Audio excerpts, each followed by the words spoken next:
How to fix Google Play gift card not working. Hey guys, this is Lucy, and in this video I'm going to show you how to fix the reading code error message. So first, what we all need to do is make sure the code that is given is correct.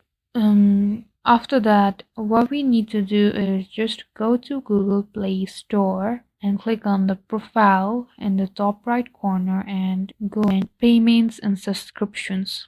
So here you can see the option to redeem code. After that, this page will open up, and here is basically where you enter your code, or you can also scan your gift card through this option.